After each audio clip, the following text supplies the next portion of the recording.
Hello, Year 6.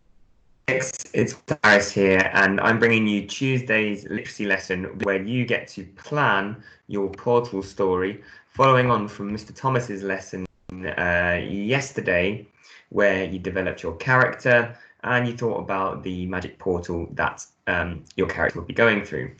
So I'm going to share my screen with you now.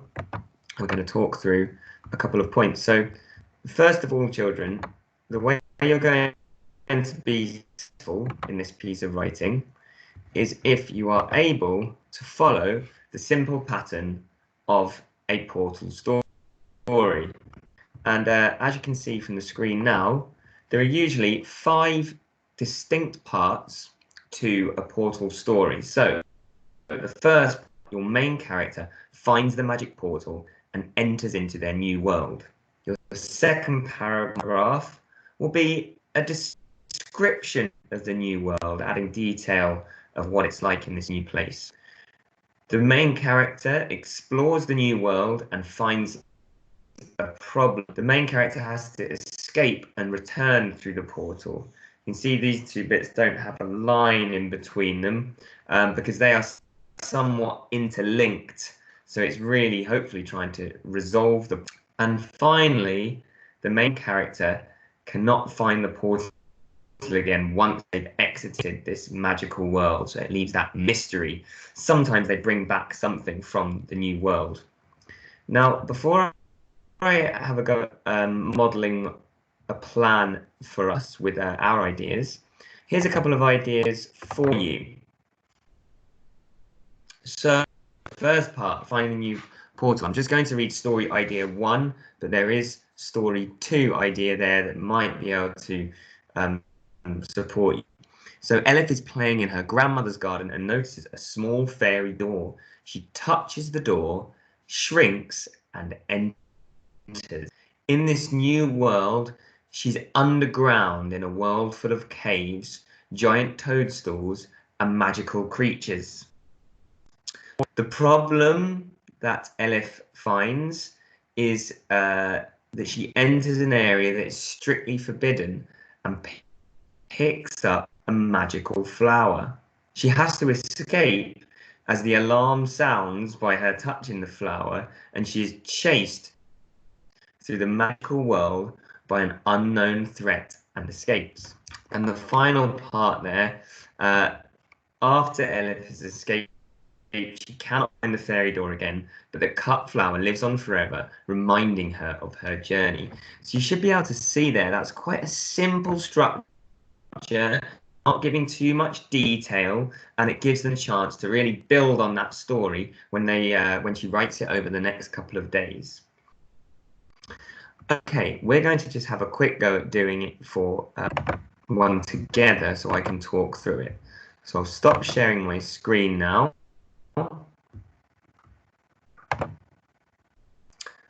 And hopefully you'll be able to see the document count. I've used Mr. Thomas's ideas from yesterday for the first part, the main character finding the magical portal and ending the new world. So we've got Alex Cuthbert, skinny, scruffy, and carries a utility belt. He's smart, loves history, is impulsive, so he doesn't think before he acts, and loves exploring. He's adventurous. His parents are archaeologists. It's meant he's a bit of a loner because he never stays in one place for very long. He's exploring the forest, and he finds a door carved of stone with a Celtic pattern on it and a dragon head for a handle. The border of the door has green gems sparkling. He picks the lock with the wire from the utility belt and the door opens. Of course, he's, as we said, he's impulsive, so he would have acted. Okay, so now we're going to go on to him describing the new world. So I'm thinking I'm going to link it to the dragon's head, which seems to make sense. I'm going to call it a desolate place.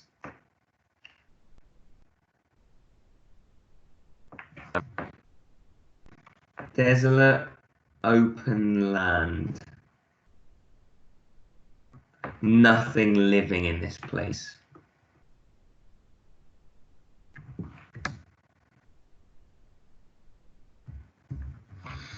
Okay, then I'm going to think about describing the weather and the atmosphere as well. So, the sky, I wonder, in this sort of place, a desolate, empty, lifeless land, is it going to be nice sunshine? I wouldn't have thought so.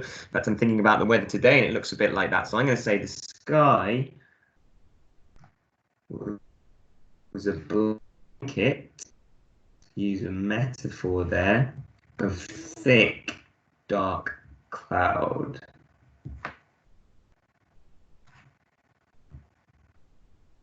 I'm trying to create this atmosphere. And there's going to be grim mist hanging in the air. Does this sound like a pleasant place to be? Not at the moment.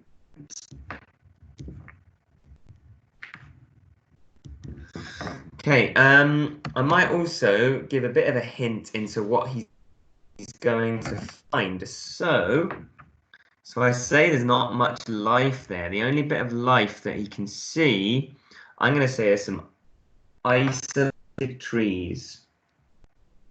They're going to be scorched trees, which might lead the reader to think about how they got to that point. Branches pointing to the sky.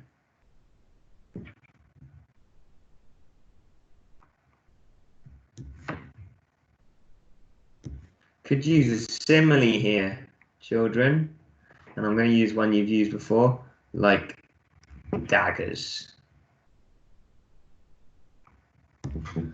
So that's our description of the new world that he's entered into, to set the scene a bit.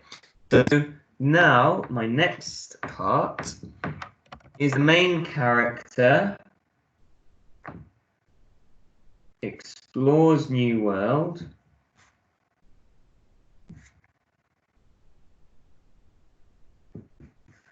and finds a problem. Good stories have a problem that gets sorted out. So, check you can see all of that. It looks okay from here. I'm thinking about my character. He's a fearless character, so he's going to go and explore immediately. I remember Mr. Thomas using that word yesterday, adverb, to show that he wasn't cautious, he just went for it. That's our character, that's Alex Cuthbert, okay? He doesn't think, he's got his utility belt. He discovers a boy.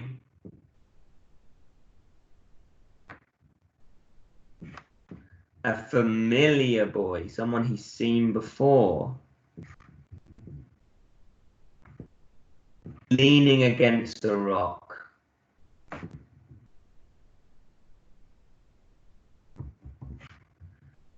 Maybe I could describe the rock as well. We're thinking about our world again. It's an unwelcoming place, so maybe a jagged rock.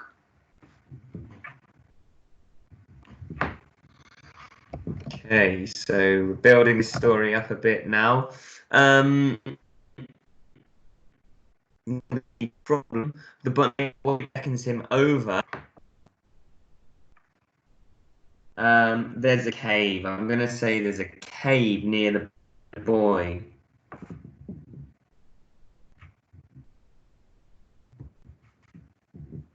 And Alex sees the head of a dragon.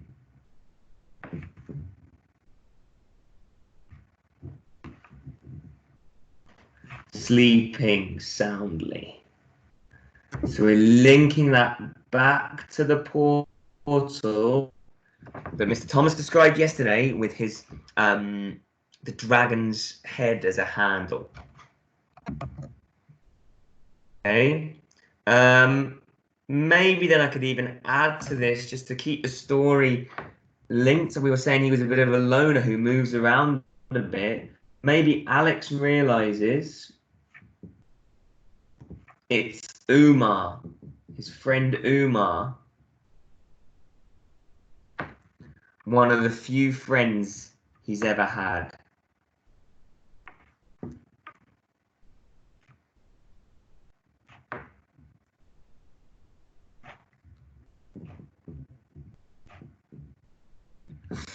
Okay, so that's my start to this plan. We're not quite there yet. Still got another couple of parts to include, but we've done our description and we have done our exploring the new world and finds a problem. I'm going to move on to another now, just so you've got the space. Hope you can still see it okay. If you just bear with me a second.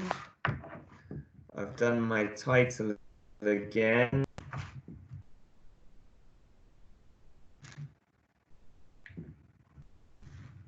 Okay, so let's go back next part of the story, which is the main character has to escape and returns to the portal. So I'm going to write that here.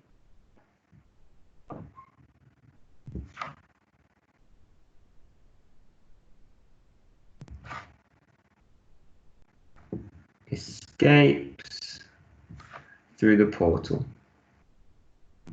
You can probably start to predict what might here. So we're going to use Alex's fearlessness, that adventurous side that he's got. He grabs Umar and they dart back to the portal.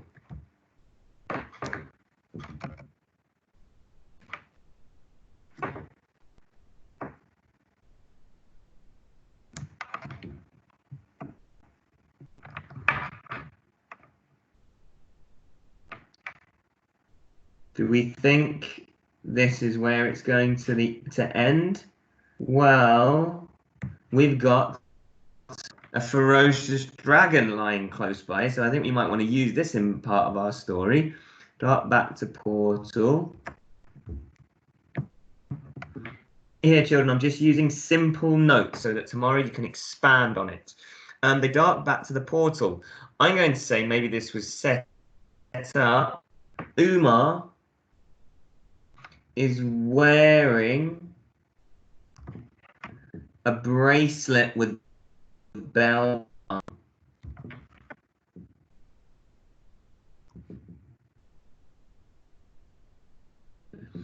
This alerts the dragon.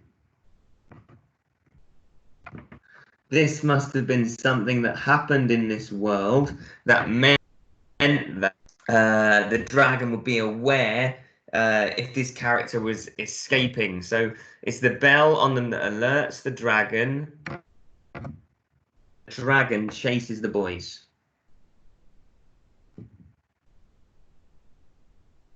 You might want to think there if you could expand anything. How do they stop it? You want to make that interesting, like it's a chase. And I'm going to say they make it to the portal. Just time.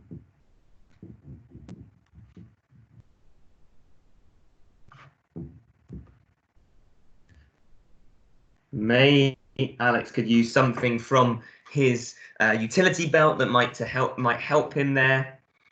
But that's up to you and your story.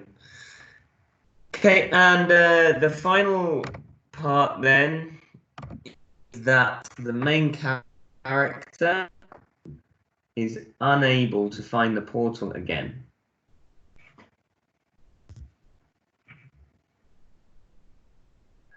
Quite a short section here. So in mine, in the door is nowhere to be seen.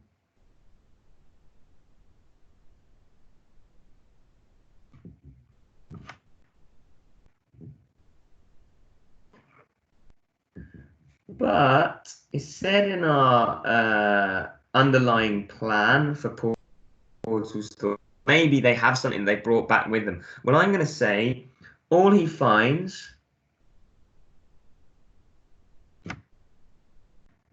is a green gem. Can you remember where the green gem came from? Had a green gem from the side of the door, wasn't it? I'm gonna finish it off. This might be how I finish my story. It looked suspicious,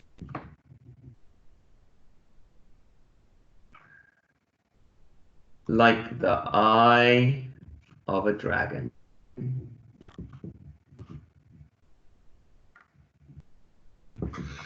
Okay, and that's the end of my plan.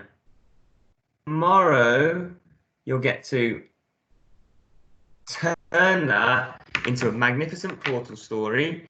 It's 5 paragraphs, minimum 5 paragraphs, and just a couple of top tips to finish with.